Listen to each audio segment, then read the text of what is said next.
Philip Kotler award न पहले सुना न बाद में सुना, पूरा तंत्र जागृत हो गया, अरे साहब मोदी जी को जय जयकार हो गई, फिलिप कॉटलर अवार्ड मिल गया।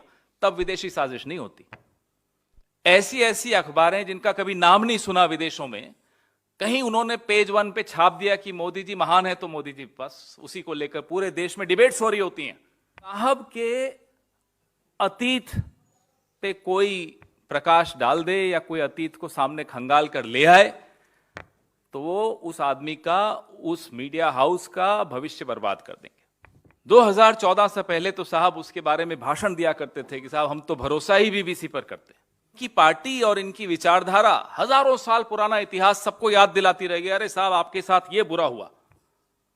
20 साल पुराना इतिहास अगर बीबीसी ने निकाल दिया तो आपको क्या परेशानी हो गई? इंडिया का जो प्रधानमंत्री है वो फादर ऑफ हिपोक्रेसी क्यों बना हुआ है? इसमें आप क्या छवि बना रहे हो? इस तरह से रेड्स डालकर, इस तरह से इनकम टैक्स की टीम भेजकर बीबीसी पर। प्रेस फ्रीडम इंडेक्स में 2021 में हम 142वें रैंक पर थे, 2022 में हम 150वें रैंक पर चले गए। हमारे पड़ोसी देश हमसे बेहतर हो गए। आज कह रहे हैं साहब विदेशी साजिश हो गई। दैनिक भास्कर ने क्या कर दिया था जब उन पर रेड हुई थी? वो भी विदेशी साजिश थी। न्यूज क्लिक क्या विदेशी साजिश का हिस्सा था? न्यूज लॉन्ड्री क्या विदेशी साजिश का हिस्सा था? पहले एक चैनल पे रेड डालते हैं, फिर उनका दोस्त वो चैनल खरीद लेता है। ये कौन सी साजिश है? ये कौन सा टूल किट है? उसमें पहले रेड होती है, वो मीडिया हाउस हो, वो कोई पोर्ट हो, वो कोई एयरपोर्ट हो, पहले एजेंसी जाएगी साहब की, पायलट एस्कॉर्ट होता है ना वीआईपी जब सड़क पर चलते हैं तो ये मोदी साहब का पायलट एस्कॉर्ट है। मोदी साहब का नहीं, अदानी जी का पायलट एस्कॉर्ट है।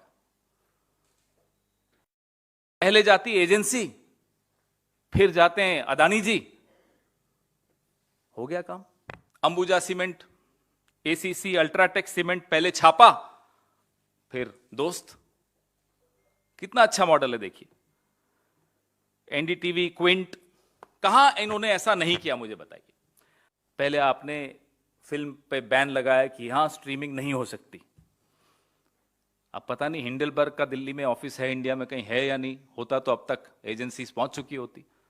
अब पता नहीं कोशिश कर रहे होंगे कैसे उन देशों में जाकर अपनी एजेंसी को भेजें। मुझे लगता है इनको ईडी, सीबीआई, इनकम टैक्स का अब अलग अलग देशों में एक फ्रंटल ऑर्गेनाइजेशन तो इनकी बनी गई है, अलग अलग देशों में इनकी शाखाएं बना देनी चाहिए। जैसे आरएसएस की शाखाएं होती ना, वैसे ईडी की शाखा अमेरिका में, इंग्लैंड में, शायद फिर हिंडलबर्ग जैसे लोगों को भी चुप करा सके। जो अब तक तो देश के मीडिया को काबू करता था, विदेश के मीडिया पर भी रेड डालता है। विश्वगुरु ऐसे बनते हैं विश्वगुरु। कोई अवार्ड मिल जाए, कोई रिकॉग्निशन मिल जाए, कोई विदेशी साजिश नहीं। कहीं कोई सच निकल कर आ जाए, साजिश हो गई, टूल किट हो गया, राष्ट्र विरोधी हो गए, तो चलिए बीबीसी राष्ट्र विरोधी है, द वायर भी राष्ट्र विरोधी है, द न्यूज मिनट भी राष्ट्र विरोधी है। इन सब पे इनकम टैक्स रेड्स हुई हैं। News laundry, Quint, NDTV, Bharat समाचार, न्यूज क्लिक, दैनिक भास्कर, ये सब राष्ट्र विरोधी हैं। क्यों? क्योंकि इन्होंने कभी हिम्मत जुटा के कुछ सच लिख दिया।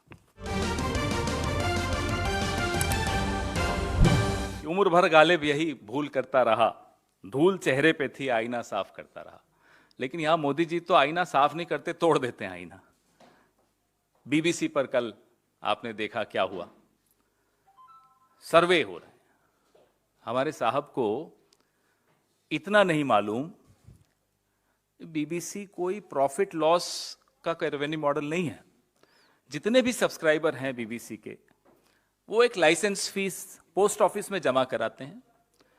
पोस्ट ऑफिस वो लाइसेंस फीस बीबीसी को दे देता है और उससे तनख्वाहें चलती हैं। कोई प्रॉफिट लॉस नहीं होता उसमें। इनकम टैक्स डिपार्टमेंट भारत का, उसका कोई रोल ही नहीं है। इससे साहब को क्या फर्क पड़ रहा है? उन्हें तथ्यों से कोई मतलब नहीं। साहब के अतीत पे कोई प्रकाश डाल दे या कोई अतीत को सामने खंगाल कर ले आए तो वो उस आदमी का, उस मीडिया हाउस का भविष्य बर्बाद कर देंगे। यह है इनकी असलियत। यही बीबीसी 2014 से पहले तो साहब उसके बारे में भाषण दिया करते थे कि साहब हम तो भरोसा ही बीबीसी पर करते हैं। आज क्या हुआ? तो खुद इतिहास खंगाल खंगाल करके सरनेम पे चले जाएंगे कि गांधी हो या नेहरू हो, और इनकी पार्टी और इनकी विचारधारा हजारों साल पुराना इतिहास सबको याद दिलाती रहेगी, अरे साहब आपके साथ ये बुरा हुआ। 20 साल पुराना इतिहास अगर बीबीसी ने निकाल दिया तो आपको क्या परेशानी हो गई? G20 पे जो हमें रोटेशनल प्रेसिडेंटशिप मिली, चेयरमैनशिप मिल रही है हिंदुस्तान को, सबके लिए गर्व का विषय है। मदर ऑफ डेमोक्रेसी इंडिया, बिल्कुल है मदर ऑफ डेमोक्रेसी इंडिया, लेकिन इंडिया का जो प्रधानमंत्री है वो फादर ऑफ हिपोक्रेसी क्यों बना हुआ है? जब मदर ऑफ डेमोक्रेसी है तो विश्व में आप क्या छवि बना रहे हो? इस तरह से रेड्स डालकर, इस तरह से इनकम टैक्स की टीम भेजकर बीबीसी पर क्या मिल जाएगा आपको? क्या छवि बहुत निखर जाएगी आपकी? आप सबको मालूम होगा, क्योंकि आप सबसे वाबस्ता है, आप से रिलेटेड है ये बात, कि वर्ल्ड प्रेस फ्रीडम इंडेक्स में 2021 में हम 142वें रैंक पर थे, 2022 में हम 150वें रैंक पर चले गए। हमारे पड़ोसी देश हमसे बेहतर हो गए। तो कल जो इन्होंने बीबीसी के साथ किया, आपको क्या लगता है कि हम वर्ल्ड प्रेस फ्रीडम इंडेक्स में और बढ़ जाएंगे? इसमें हमारा रैंकिंग सुधर जाएगी? आज कह रहे हैं साहब विदेशी साजिश हो गई। दैनिक भास्कर ने क्या कर दिया था जब उन पर रेड हुई थी? वो भी विदेशी साजिश थी। न्यूज क्लिक क्या विदेशी साजिश का हिस्सा था? न्यूज लॉन्ड्री क्या विदेशी साजिश का हिस्सा था? पहले एक चैनल पे रेड डालते हैं, फिर उनका दोस्त वो चैनल खरीद लेता है। ये कौन सी साजिश है? ये कौन सा टूल किट है? मैं नाम ले लेता हूं, कई बार नहीं लेता, आप समझते हैं मैं किस चैनल की बात कर रहा हूं। ऐसे कई उदाहरण आपको मिल जाएंगे जिसमें पहले रेड होती है, वो मीडिया हाउस हो, वो कोई पोर्ट हो, वो कोई एयरपोर्ट हो, पहले एजेंसी जाएगी साहब की, पायलट एस्कॉर्ट होता है ना, वीआईपी जब सड़क पर चलते हैं तो ये मोदी साहब का पायलट एस्कॉर्ट है। मोदी साहब का नहीं, अदानी जी का पायलट एस्कॉर्ट है। पहले जाती एजेंसी, फिर जाते हैं अदानी जी, हो गया काम। तो मीडिया के साथ भी वही हो रहा है, जो पारादीप पोर्ट के साथ हुआ या जो मुंबई हवाई अड्डे के साथ हुआ। लगातार इनका ये एक टूल किट जिसको हम कहते हैं, मैं आपको और भी उदाहरण दूंगा। जो पहले इनकी पायलट गई, फिर ये खुद गए, इनके दोस्त गए, Ambuja cement, ACC, UltraTech cement पहले छापा, फिर दोस्त। कितना अच्छा मॉडल है देखिए। एनडीटीवी, क्विंट, कहां इन्होंने ऐसा नहीं किया, मुझे बताइए। तो अब जो इन्होंने कल किया है, हमें चिंता देश की छवि की है। पहले आपने फिल्म पे बैन लगाया कि यहां स्ट्रीमिंग नहीं हो सकती। अब पता नहीं हिंडलबर्ग का दिल्ली में ऑफिस है, इंडिया में कहीं है या नहीं, होता तो अब तक एजेंसीज पहुंच चुकी होती।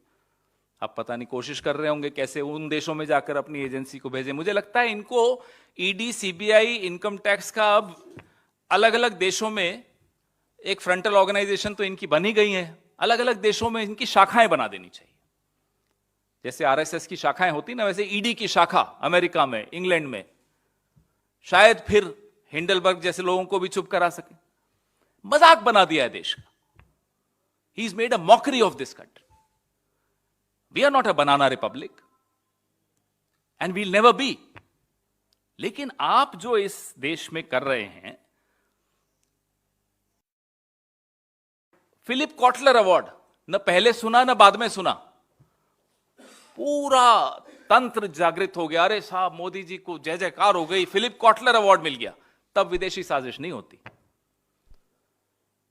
ऐसी ऐसी अखबारें जिनका कभी नाम नहीं सुना विदेशों में, कहीं उन्होंने पेज 1 पे छाप दिया कि मोदी जी महान है, तो मोदी जी, बस उसी को लेकर पूरे देश में डिबेट्स हो रही होती हैं।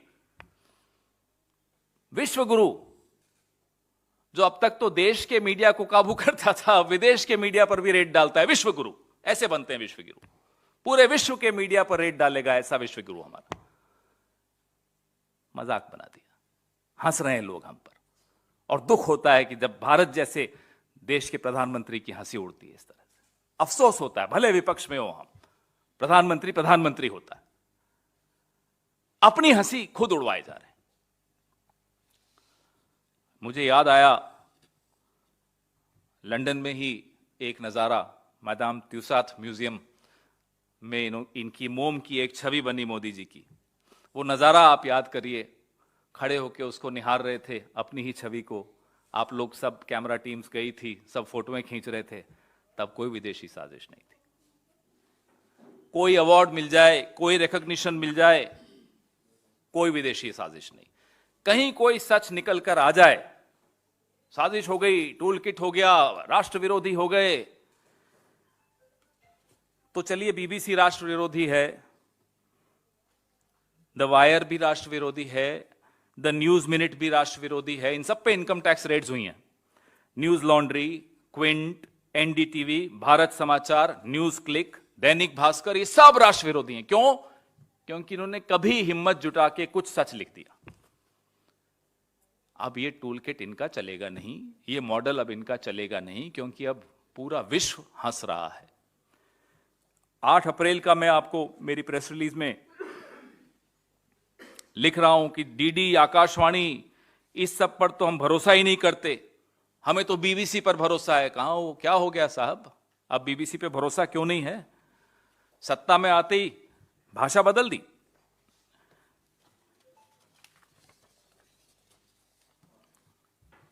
एडिटर्स गिल्ड ने कल एक स्टेटमेंट जारी किया, बीबीसी पर इनकम टैक्स के छापों की निंदा की।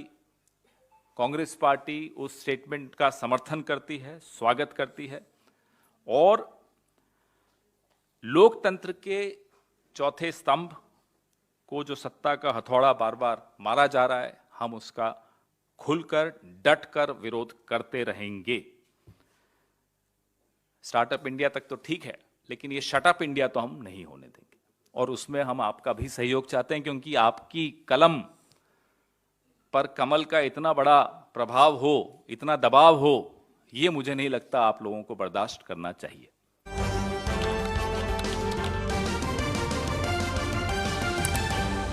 आपकी आवाज